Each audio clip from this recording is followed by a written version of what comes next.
Installing an upside-down piano stand above my work island is possibly the best shop improvement I've ever made. Period. Upside-down piano stand version 1.0 was an actual upside-down piano stand. Version 2.0 isn't upside down, nor is it a piano stand. As it turns out, upside-down piano stands do a really good job at holding the awkward stuff that doesn't fit well in drawers. Things that would be convenient above an assembly table.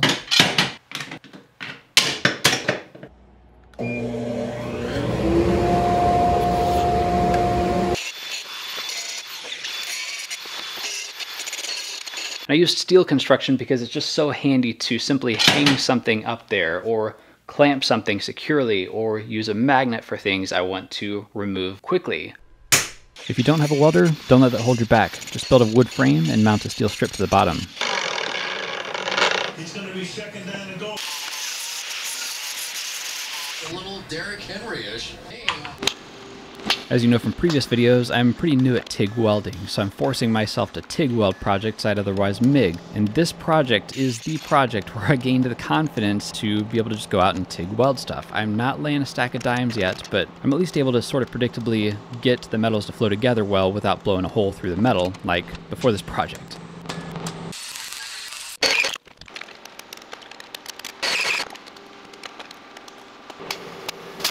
It may not look like much, but it's functionally there. I mean, it's literally there too. Just assuming that there's nothing breakable, like lights or hoses or electrical cables or anything that can cause problems. Be sure to check your structure to make sure it can handle the weight you are hanging from the ceiling. When mounting things that can fall and squish me, I like to use a little stud verifier tool. I'll put a link below to that video, but essentially it's a wire nut with piano wire stuck in it and sharpened. Lets me poke around and feel the stud, leaving virtually invisible holes.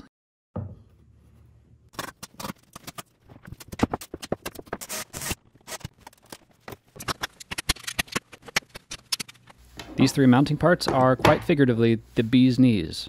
The Manfrotto super clamps, the flex arm, and the neodymium cup magnets are all very strong and reasonably priced.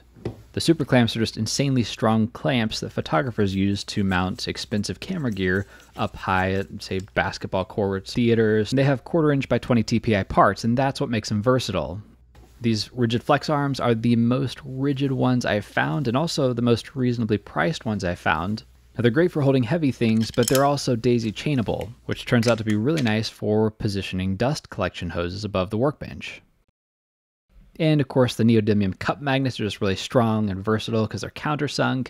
There's a lot you can do with these things. But I'll put links below to these three so you can check them out, and maybe it'll help you get a jump start if you are building something like this.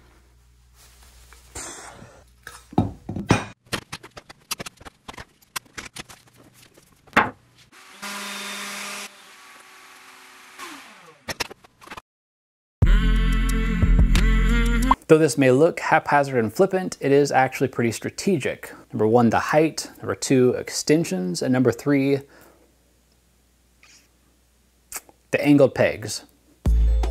The first version of this was an actual piano stand because that allowed me to figure out the height. I think you can find the ideal height by standing flat-footed. You gotta be able to grab the bottom bar. That means on your toes, you can reach a little bit higher to reach knobs of certain clamps like this one. Any higher, I'd have to get a ladder to adjust that. And I think the height is kind of a fine line. Any lower, it's gonna be in the way. Any higher, it's out of reach. I think that's a sweet spot.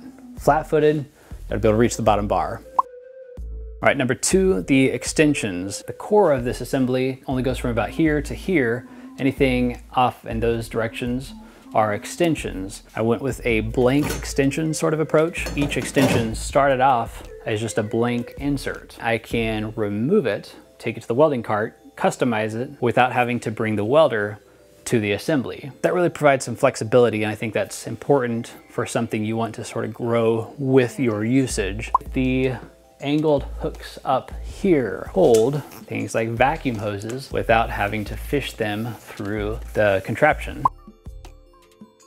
These are at 8 feet. Point is, don't see this as a project for tall ceiling garages. 8-foot ceiling garages are total good candidates for something like this.